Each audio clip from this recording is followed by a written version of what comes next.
आजमगढ़ में उत्तर प्रदेश प्राथमिक शिक्षक संघ ने एकजुट होकर प्रदर्शन किया और प्रधानमंत्री नरेंद्र मोदी को ज्ञापन सौंपा। शिक्षकों ने मांग की कि 29 जुलाई 2011 से पहले नियुक्त सभी शिक्षकों पर टीईटी की अनिवार्यता समाप्त की जाए। संगठन ने कहा कि 2009 के निःशुल्क एवं अनिवार्य बाल शिक्षा का अधिकार अधिनियम 2010 के नियमों के अनुसार पहले से नियुक्त शिक्षकों को टीईटी में छूट प्रदान की गई थी। हाल के आदेशों के चलते उनकी नियुक्तियों और योग्यता पर प्रश्न चिन्ह खड़ा किया जा रहा है, जो पूरी तरह अन्यायपूर्ण है। शिक्षकों का कहना है कि उन्होंने वर्षों तक लगन से बच्चों को पढ़ाया और अब उन पर बार बार नई शर्तें थोपना उचित नहीं है। शिक्षकों की चेतावनी, 2011 से पहले नियुक्त शिक्षकों को योग्य मानते हुए सेवा सुरक्षा दी जाए। अगर उनकी जायज मांगे पूरी नहीं होती हैं तो शिक्षक कोर्ट से लेकर संसद तक संघर्ष करेंगे और आंदोलन को और तेज करेंगे। इस आंदोलन के केवल प्राथमिक शिक्षक ही नहीं बल्कि सीनियर बेसिक शिक्षक संघ, माध्यमिक शिक्षक संघ और जूनियर शिक्षक संघ का भी समर्थन मिला है। शिक्षकों की एकजुटता ने सरकार के खिलाफ मोर्चा खोलने का स्पष्ट संदेश दे दिया है। इस मौके पर ब्लॉक अध्यक्ष फूलपुर ब्रिजनाथ यादव, प्राथमिक शिक्षक संघ मंत्री फूलपुर सुरेंद्र कुमार यादव, मान बहादुर सिंह, सुरेंद्र कुमार यादव, राजकुमार यादव, उत्तर प्रदेश प्राथमिक शिक्षा मंत्री कमलेश कुमार यादव, अध्यक्ष संजय यादव, अरविंद कुमार, बिंदु गौतम, राकेश मणि त्रिपाठी समेत कई शिक्षक नेता मौजूद रहे। मैं अतुल कुमार सिंह, मांडलिक संगठन मंत्री, उत्तर प्रदेशी प्राथमिक शिक्षक संघ मंडल आजमगढ़। आज हम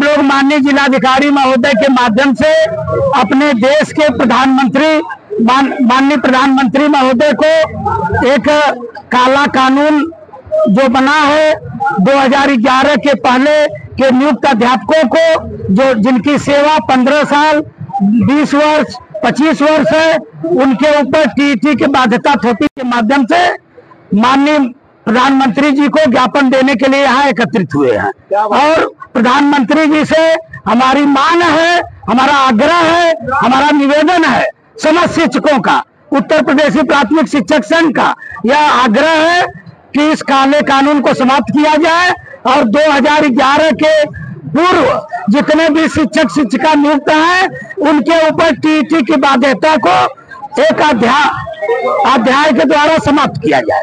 मांग अगर नहीं पूरी हुई तो क्या गारंटी रहेगी? अगर हमारी मांगे पूरी नहीं होती है तो जो हमारा प्रदेश नेतृत्व निर्णय लेगा, जैसा कि प्रदेश नेतृत्व जो आगामी योजना बना रही है, जो संकेत हमको मिला है, हम प्रदेश को और दिल्ली तक हम धरना प्रदर्शन करेंगे। शिक्षकों की जिम्मेदारी होती है शिक्षा देना, ऐसे में आप लोगों को बार बार आंदोलन कराया जाना पड़ रहा है। कहीं बच्चों की संख्या कम हो जाती है, इसके वजह से आंदोलन करना पड़ता है, फिर ड्यूटी लगा दी जाती है। अब ये कई साल में 3-3 बार आप लोगों को आंदोलन, कैसे आप पढ़ाएंगे बच्चों को? यही तो सबसे बड़ी समस्या है। क्यों नहीं सरकार समझती? कि अध्यापक को पढ़ाने ही नहीं दिया जा रहा है। पढ़ाने को छोड़कर से सारा काम उससे लिया जाता है, से सारा कार्य कराया जा रहा है, लेकिन पढ़ाने का मौका ही नहीं दिया जा रहा है। आप ये बताइए कि जो अध्यापक 20 वर्ष 25 वर्ष से सेवा दे रहा है, अगर आज उसको एग्जाम देकर टीईटी पास करने की बात की जाए, कोई डॉक्टर 25 वर्ष से अपनी प्रैक्टिस कर रहा है, अगर उसको सीपीएम नीट की परीक्षा निकालने को कहा जाए, क्या वो निकाल सकता है? हमारे प्रशासनिक अधिकारी हैं, क्या एसडीएम महोदय जो है सेवा के 25 साल बाद उनको कहा जाए कि आप पीसीएस क्वालिफाई करिए तो कर सकते हैं? क्या आईएएस की परीक्षा देने वाला 25 वर्ष की सेवा के बाद पुनः आईएएस की परीक्षा निकाल सकता है? नहीं निकाल सकता है। योगी सरकार ने आप लोगों की बातें को ध्यान में रखते हुए पुनर्याचिका की बात कही, उसको किस तरह से देख रहे हैं? माननीय मुख्यमंत्री जी ने पुनर्याचिका की बात की है, उस निर्णय का हम लोग स्वागत करते हैं और ये आशा करते हैं कि पूरी ईमानदारी के साथ वो अध्यापकों के दर्द को समझेंगे और एक भी अध्यापक का अहित नहीं होने देंगे। लेकिन जब तक हमारी मांगे पूरी नहीं हो जाती, हम आजमगढ़ से लेकर दिल्ली तक। राकेश मणि त्रिपाठी, ब्लॉक मंत्री सखिया, उत्तर प्रदेशी प्राथमिक शिक्षक। 1 सितंबर को माननीय सुप्रीम कोर्ट द्वारा एक फैसला है जिसके तहत हमारे बहुत अधिक आबादी में शिक्षक उसके जद में आ रहे हैं और उनको सेवा से बाहर करने की भी स्थिति हो रही है, क्योंकि उन्होंने टेट एक व्यवस्था है जो अर्हता है, और जबकि स्थिति ये है कि हमारी अर्हताएं जब जब भी हमारी नियुक्तियां हुई हैं, जिस जिस समय भी शासन के द्वारा की गई है, वो सभी नियुक्तियां अपने आप में योग्यता पर आधारित है। मैडम अपना परिचय देते हुए बताएं। मेरा नाम बिंदु गौतम है, मैं शिक्षिका हूँ। क्या किस मामले को लेकर ज्ञापन सौंपा गया है? आज यहाँ जो सुप्रीम कोर्ट का आदेश है कि सभी शिक्षकों को टेट पास करना है, तो हम लोग 97 की नियुक्ति है, 98 की नियुक्ति है, उस समय जो पात्रता थी रिटेन और वाइवा हम लोग पास करके नियुक्त हुए थे, और ये टेट की उत्तीर्ण करने की व्यवस्था बाद में आई है। तो ये सबके लिए जो सरकार लागू कर रही है, सुप्रीम कोर्ट का आदेश जो आया है उसके खिलाफ यहाँ हम लोग ज्ञापन सौंपने आए हैं, जिसके माध्यम से उस आदेश को तुरंत निरस्त किया जाए, नहीं तो ये लड़ाई हम लोगों की जारी रहेगी और बड़े पैमाने पे आंदोलन होगा। क्या कहना चाहेंगे जो सरकार है, प्रधानमंत्री जी को ज्ञापन दिया गया है, सरकार को आप लोगों की तरफ से क्या संदेश रहेगा? सरकार से हम लोगों का संदेश क्या निवेदन है सरकार से कि अध्यापक वर्ग बहुत उत्पीड़ित हो रहा है। अब जो कि 25 साल से सर्विस कर रहा है, अब वो पढ़े कि पढ़ाए, यह जो हमेशा के लिए इसको खत्म किया जाए।